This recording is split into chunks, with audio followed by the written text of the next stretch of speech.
Today's story is about a noblewoman who was so proud of her love, and wealth that she treated others as if they were not even human. Among those she often looked down upon was a humble servant, someone far more genuine and grounded than her. She constantly insulted and disturbed him without a second thought.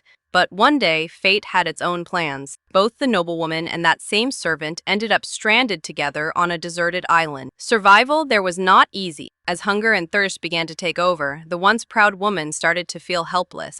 Now the situation had changed, the servant had control. The same woman who used to order him around was now at his mercy. For the first time, he had the chance to make her realize how arrogance can break a person. And so begins today's story. A woman named Aber is the wife of a wealthy businessman named Tony. She enjoys a luxurious life, but has grown arrogant because of it. Tony himself is proud of his wealth and status, and does treat others kindly, which is why most people dislike him, but that doesn't bother him at all. To celebrate their success, Tony, Aber, and two other couples take a private plane to Greece for a vacation. Upon arrival, they decide to go sailing and hire a private yacht. When they board the ship, the captain, Burley, and the staff warmly welcome everyone. But as usual, Aber shows her attitude. When the captain offers his hand in greeting, she refuses to shake it and walks away. Everyone notices her rudeness, including a crew member named Joseph, a polite young man who quietly takes care of everyone's belongings and shows them their rooms.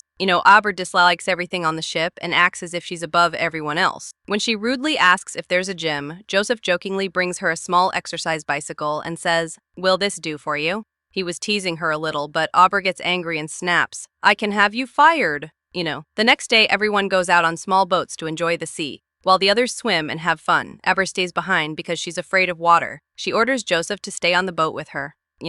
Joseph politely suggests that she should join the others for a swim, but Aber rudely cuts him off. "Now you'll tell me what to do." Her arrogance hurts Joseph, but he says nothing. Later, when everyone gathers for lunch, Aber again finds something to complain about. She shouts at Joseph that the food is cold and demands he bring it hot immediately. For a moment, Joseph imagines himself losing control, throwing the food on her head and tossing her into the sea, but it's only in his imagination. In reality, he silently returns to the kitchen, where he vents his frustration to his friends, telling them how unbearable this woman is. Captain Burley, observing the behavior of his wealthy passengers, often remarked that rich people were all the same, arrogant and difficult to please. Still, it was part of his job to smile and endure them. There was no cure for such pride, he thought. Later, when Burley personally brought their food, Aber behaved even more rudely than before. She openly expressed her disgust toward the servants and demanded that none of them come near her again. Her arrogance had reached its peak. 2 days passed this way, filled with her tantrums and unreasonable complaints. She found fault in everything and vented her anger on small matters. Among everyone, Joseph suffered the most. He had grown weary of her insults but tried his best to remain quiet and professional. One night, after drinking heavily, Aber approached Joseph. Her speech was slurred, her pride slightly dimmed by alcohol. She began to behave oddly, trying to engage with him in a way that confused and angered him. Joseph, already harboring silent resentment, sensed her intentions and withdrew coldly. Deep down, the humiliation he had endured was turning into a quiet fire of revenge. The next day, Aber decided to go fishing. Despite Joseph's warnings about the bad weather and the risk of going too far from the main ship, she insisted on taking a motorboat. Reluctantly, Joseph agreed to accompany her. They set off across the sea, but after traveling a good distance, the motor suddenly stopped. When Joseph checked the engine, he discovered there was no fuel left. It hadn't been checked before departure. He tried several times to restart it, but it was useless. The boat drifted aimlessly in the open water. Aber grew furious, demanding he fix it immediately. Joseph, exhausted and frustrated, reminded her that this situation had happened only because of her stubbornness. Now all they could do was wait and hope someone would come to rescue them. Hours turned into a full day, then night, and then another day. No help came. Their food and water supplies ran out, and Aber's panic turned into rage. She shouted and threatened, blaming Joseph for everything. He wanted to respond, but held himself back. While searching the storage box, Aber found a flare gun, the only tool that could signal for help. They both clung to that fragile hope, but as time passed, hunger and thirst began to break them down. In desperation, Joseph caught a fish and offered it to Aber. But she looked at it with disgust and threw it away, calling it dirty. That single act revealed how deeply her pride still controlled her, even when survival itself was at stake.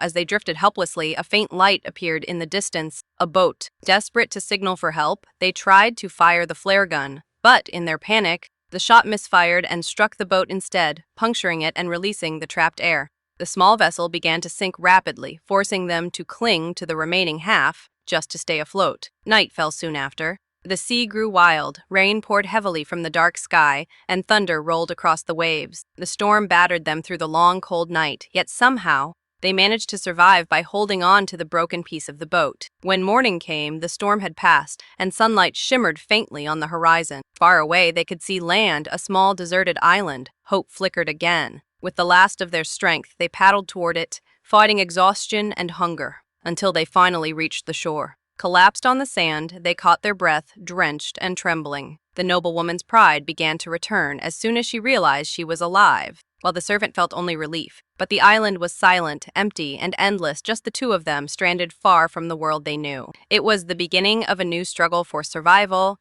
one that would test not only their strength but also the nature of their humanity. The island stood silent beneath a burning sun, wild, untamed, and deserted. Survival here was not just a challenge, it was a test of will. Joseph arrived with nothing but determination. He explored the rocky shores until he discovered a small abandoned hut, half buried beneath vines and sand. Someone had once lived there, but time had long erased their presence. Joseph began to repair it piece by piece, shaping it into a shelter against the wind and rain. He found a freshwater spring nearby, and with patient hands, he carved tools and fashioned a jig for fishing.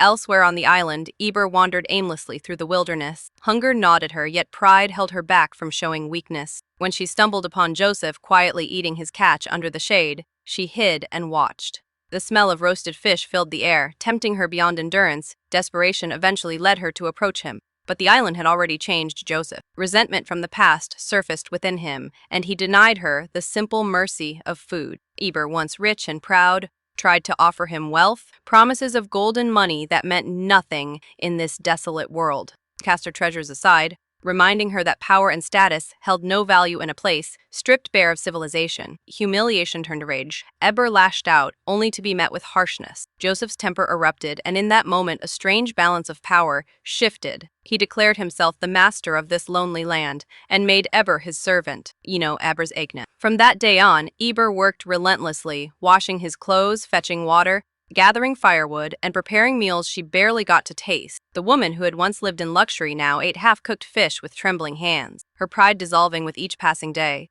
Joseph watched her transformation, believing it was justice, a reckoning for her arrogance. As night fell, he retreated to the hut, leaving Eber to sleep outside under the cold stars. The island offered no comfort, only survival. The days turned into weeks. Together they fished, struggled, and endured. Joseph's roughness grew, his commands sharper, his patience thinner. Yet somewhere between the silence of the waves and the heat of their shared suffering, something began to change. The line between cruelty and companionship blurred, their isolation wove an invisible thread between them, one born not of affection, but of shared despair. Eber's defiance softened into silence, and Joseph's dominance turned into uneasy reflection. One evening, as the golden sun sank behind the sea, the two sat apart, yet bound by the same fate. The island had stripped them of everything: wealth, pride, and power, leaving only the raw essence of who they truly were.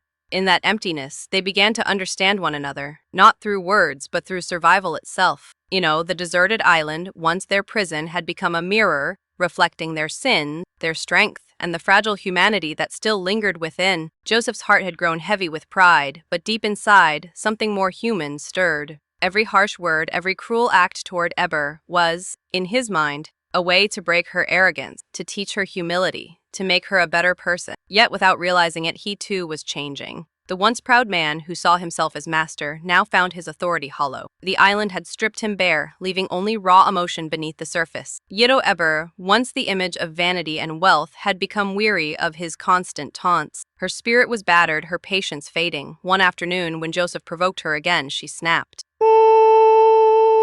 In a moment of defiance, she struck him and ran through the sand, through the salt wind, desperate to escape his rage. Joseph chased after her, his fury blazing, but beneath that anger hid something deeper: confusion, guilt, and an unfamiliar ache in his chest. When he finally caught her, something shifted. He did not harm her. Instead, he simply looked at her, and in that charged silence, he understood the weight of fear he had placed upon her. He touched her not in anger, but as if to show her what it meant to feel powerless, and then he let her go. That night, Joseph sat alone by the sea, the moonlight spilling over the restless waves. He thought about everything, his pride, his cruelty, and the strange bond that had grown between them. The ocean whispered softly, as if reminding him that isolation changes people in ways they never expect. The next morning, Eber came to him in tears. The realization of her own arrogance crushed her heart. She knelt before him, seeking forgiveness not just for what she had done, but for who she had been. Joseph, now softened by reflection, forgave her. From that day forward, the balance between them dissolved. They began living not as master and servant, but as equals, two souls bound by survival and quiet understanding.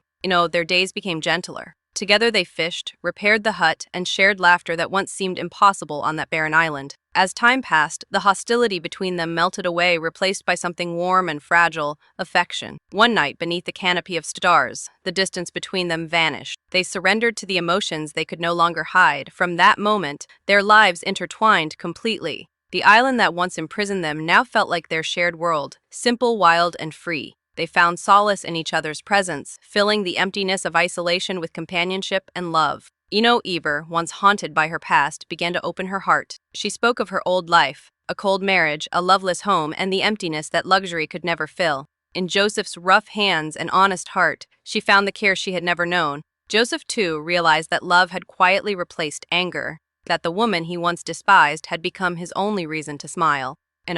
Days flowed into nights like a never-ending tide. They lived as though the world beyond the sea no longer existed. Then, one bright morning, Eber's gaze caught something in the distance, a ship gliding across the horizon. Her heart trembled. Rescue had come at last. But instead of joy, fear filled her eyes. If she left, she would lose the life she had built here, the man who had become her world. She turned away, pretending not to see it. That night, she said nothing to Joseph. Instead, she found an old bottle of wine, and together they drank beneath the stars, laughing, dancing, and forgetting the world that might still exist beyond the waves. In that drunken joy, they found each other again, completely and without restraint. From that night onward, they lived like a couple, free, unburdened, and unashamed. There was no one left to judge them, no one to separate them. For the first time in their lives, they belonged entirely to themselves, and to each other. The days that followed were filled with laughter, tenderness, and quiet peace. On that forgotten island, far from civilization, they had found something far greater than survival. They had found love. Days passed on the deserted island. Together, Joseph and Eber learned to survive. They caught fish, gathered fruits, and built a small shelter by the shore. Every moment became a lesson, every hardship a shared memory. The bitterness between them slowly faded, replaced by understanding and quiet affection. Eber, once defined by pride and luxury, began to change. Stripped of her wealth, she saw Joseph's strength, kindness, and humility in a new light. Joseph, too, found himself softening toward her. Their struggle for survival had drawn them closer in ways neither could have imagined. One afternoon, while they were resting on the beach, Joseph noticed a boat approaching in the distance. Hope surged in his heart. Rescue had finally come, but as he prepared to signal for help, Eber hesitated. The thought of returning to her old life, where they would be separated forever, filled her with fear and sadness. She had fallen deeply in love with him and could not bear to lose him. Yet destiny could not be stopped. Joseph, calm and determined, believed that if their love was real, it would survive any distance. Soon, the rescue boat spotted them, and both were saved. When they returned to civilization, news quickly reached Eber's husband, Tony. He rushed to the port to receive her, embracing her in front of everyone. Joseph stood quietly nearby, his eyes lowered, the weight of unspoken emotion pressing on him. Tony thanked Joseph for saving his wife's life and offered him a large sum of money as a reward. But Joseph refused. He did not want payment for what he had done. Love and pride still battled silently within him. The messenger left the bag of money anyway, but when Joseph opened it, he found only emptiness, not in the bag, but in his heart. Later, on his way to return the money, Joseph passed a jewelry shop. Ah! He paused for a long time at the window before walking in and buying a single, elegant ring. His mind was made up. He would ask Eber to marry him and start a new life together, far from everything that had once divided them. That evening, he wrote her a letter pouring out his heart. He told her that he wanted to leave with her, to go to another country and begin again, free from the world that had kept them apart. He placed the ring with the letter and left it at the hotel reception. asking that it be delivered to Aber before she left. But fate intervened once again. The next morning, the letter never reached Aber. Instead, it fell into Tony's hands. Without hesitation, Tony hid the truth and made sure Aber would never see it. Later that day, Joseph waited at the port, his eyes scanning the horizon. He believed Aber would come, but she never appeared. Unaware of the deceit, she was taken away by helicopter with her husband, heartbroken, believing Joseph had never written to her. Moments later, a hotel staff member, realizing the mistake, ran to deliver the lost letter to Joseph. Inside was the very ring he had sent, returned unknowingly. Joseph opened it with trembling hands, and when he understood what had happened, he ran toward the departing helicopter, shouting her name through the roaring wind. But it was too late. The helicopter had already vanished into the clouds. On board, Aber stared out at the endless sea, tears in her eyes, believing Joseph had abandoned her. On the ground, Joseph stood on the pier, heart shattered, and threw the ring into the ocean. The same sea that had Dar once brought them together now swallowed the last symbol of their love. Thus ended their story, an unfinished love lost to misunderstanding and pride. Two hearts forever bound by memory, separated by the cruel hand of fate.